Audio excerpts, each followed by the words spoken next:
सती को शिव से वर की प्राप्ति तथा भगवान शिव का ब्रह्मा जी को दक्ष के पास भेजकर सती का वर्णन करना।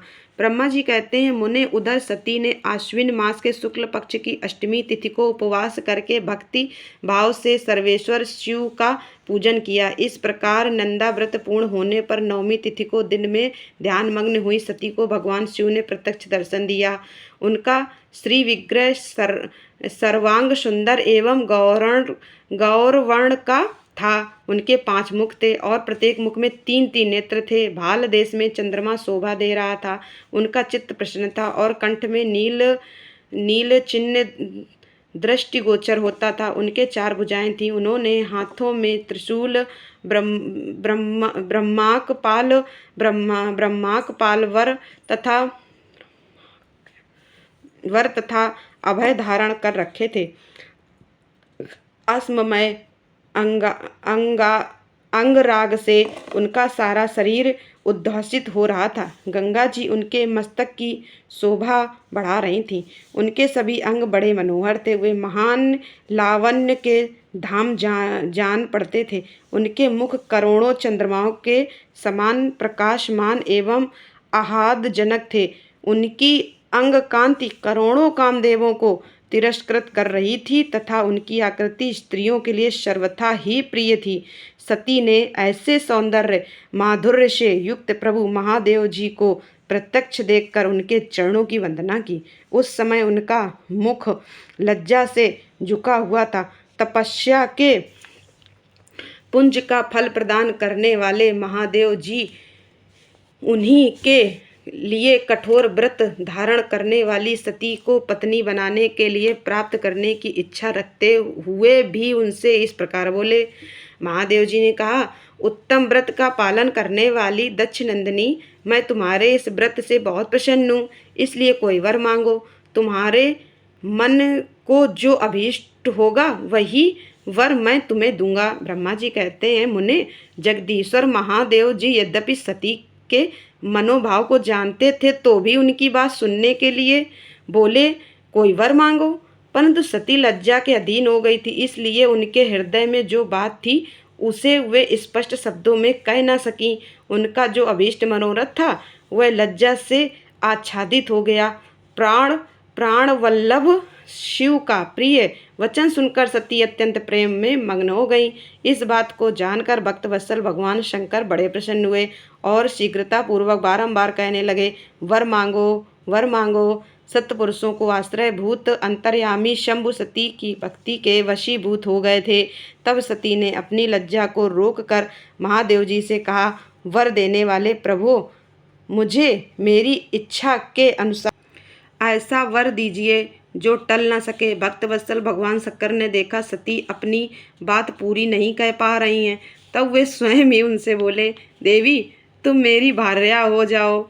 अपने अभीष्ट फल को प्रकट करने वाले उनके इस वचन को सुनकर आनंद मग्न हुई सती चुपचाप खड़ी रह गईं, क्योंकि वे मनोवांछित वर पा चुकी थीं। फिर दक्ष कन्या प्रसन्न हो दोनों हाथ जोड़ मस्तक झुका भक्तवत्सल शिव से बारंबार कहने लगी। सती बोली, देवादिदेव महादेव प्रभो, जगतपते, आप मेरे पिता को कहकर वैवाहिक विधि से मेरा पाणी ग्रहण करें। ब्रह्मा जी कहते हैं, नारद, सती की यह बात सुनकर भक्तवत्सल महेश्वर ने प्रेम से उनकी ओर देखकर कहा, प्रिय, ऐसा ही होगा।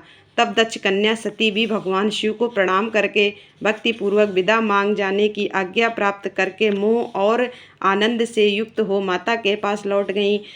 इधर भगवान शिव भी हिमालय पर अपने आश्रम में प्रवेश करके दक्ष कन्या सती के वियोग से कुछ कष्ट का अनुभव करते हुए उन्हीं का चिंतन करने लगे।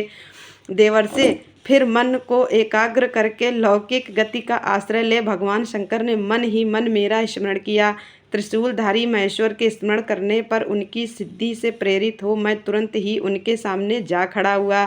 तात हिमालय के शिखर पर जहाँ सती के वियोग का अनुभव करने वाले महादेव जी विद्यमान थे, वहीं मैं सरस्वती के साथ उपस्थित हो गया। देवर से सरस्वती सहित मुझे आया देख सती के प्रेम पास में बंधे हुए शिव उत्सुकता पूर्वक बोले। शंभु ने कहा, ब्राह्मण, मैं जब से विवाह के कार्य में स्वार्थ बुद्धि कर बैठा हूँ, तब से अब मुझे इस स्वत्व सा प्रतीत होता है। दक्ष कन्या सती ने बड़ी भक्ति से मेरी आराधना की है। उसके नंदा व्रत के प्रभाव से मैंने उसे अभीष्ट वर देने की घोषणा की। ब्राह्मण तब उसने मुझसे यह वर मांगा कि आप मेरे पति हो जाइए। यह सुनकर सर्वथा संतुष्ट हो मैंने भी कह दिया कि तुम मेरी पत्नी हो जाओ। तब दाक्षायणी सती मुझसे बोली, जगतपते, आप मेरे पिता को सूचित करके वैवाहिक विधि से मुझे ग्रहण करें। ब्राह्मण, उसकी भक्ति से संतोष होने के कारण मैंने उसका वह अनुरोध भी स्वीकार कर लिया। विधाता, तब सती अपनी माता के घर चली गईं और मैं यहाँ चला आया। इसलिए अब तुम मेरी आज्ञा से दक्ष के घर जाओ और ऐसा यत्न करो जिससे प्रजापति दक्ष शीघ्र ही मुझे अपनी कन्या का दान कर दें। उनके इस प्रकार आज्ञा देने पर मैं कृत्य और प्रसन्न हो गया था तथा उन भक्तवत्सल विश्वनाथ से इस प्रकार बोला।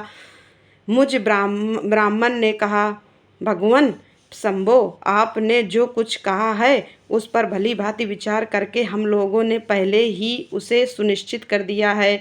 वृषभध्वज, इसमें मुख्यतः देवताओं का और मेरा भी स्वार्थ है।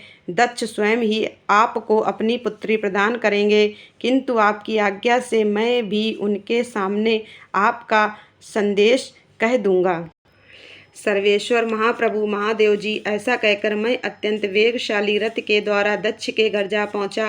नारद जी ने पूछा, वक्ताओं में श्रेष्ठ महाभाग विधाता बताइए, जब सती घर पर लौट कर आईं तब दक्ष ने उनके लिए क्या किया? ब्रह्मा जी ने कहा, तपस्या करके मनोवांछित वर पाकर सती जब घर को लौट गईं तब वहाँ उन्होंने माता पिता को प्रणाम किया। सती ने अपनी सखी के द्वारा माता पिता को तपस्या संबंधी सब समाचार कहलवाया। सखी ने यह भी सूचित किया कि सती को महेश्वर से वर की प्राप्ति हुई है। वे सती की भक्ति से बहुत संतुष्ट हुए हैं। सखी के मुंह से सारा वृत्तांत सुनकर माता पिता को बड़ा आनंद प्राप्त हुआ और उन्होंने महान उत्सव किया।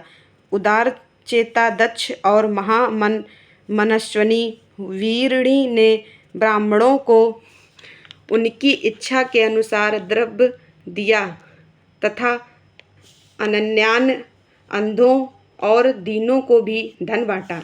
प्रसन्नता बढ़ाने वाली अपनी पुत्री को हृदय से लगाकर माता वारिणी ने उसका मस्तक सूंघा और आनंद मग्न होकर उसकी बारंबार प्रशंसा ली। तदनंतर कुछ काल व्यतीत होने पर धर्मज्ञों में श्रेष्ठ दक्ष इस चिंता में पड़े कि मैं अपनी इस पुत्री का विवाह भगवान शंकर के साथ किस तरह करूं। महादेव जी प्रसन्न होकर आए थे पर वे तो चले गए। अब मेरी पुत्री के लिए वे फिर कैसे यहाँ आएंगे? यदि किसी को शीघ्र ही भगवान शिव के निकट भेजा जाए तो यह भी उचित नहीं जान पड़ता, क्योंकि यदि वे इस तरह अनुरोध करने पर भी मेरी पुत्री को ग्रहण न करे तो मेरी याचना निष्फल हो जाएगी। इस प्रकार की चिंता में पड़े हुए प्रजापति दक्ष सामने मैं सरस्वती के साथ सहसा उपस्थित हुआ। मुझ पिता को आज्ञा देख दक्ष प्रणाम करके विनीत भाव से खड़े हो गए। उन्होंने मुझ स्वयंभू को यथा योग आसन दिया। तदनंतर दक्ष ने जब मेरे आने का कारण पूछा तब मैंने सब बातें बताकर उनसे कहा, प्रजापते, भगवान शंकर ने तुम्हारी पुत्री को प्राप्त करने के लिए निश्चय ही मुझे तुम्हारे पास भेजा है। इस विषय में जो श्रेष्ठ कृत्य हो उसका निश्चय करो।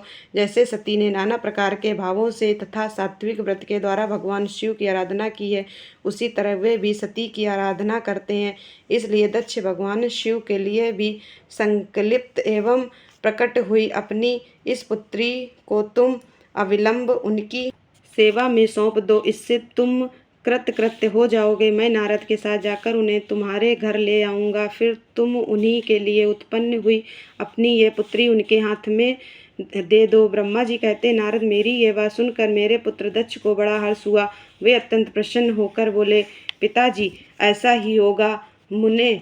तब मैं अत्यंत हर्षित हो वहाँ से उस स्थान को लौटा जहाँ लोक कल्याण में तत्पर रहने वाले भगवान शिव बड़ी उत्सुकता से मेरी प्रतीक्षा कर रहे थे। नारद मेरे लौट आने पर स्त्री और पुत्री सहित प्रजापति दक्ष भी पूर्ण काम हो गए। वे इतने संतुष्ट हुए मानो अमृत पीकर अघा गए हों।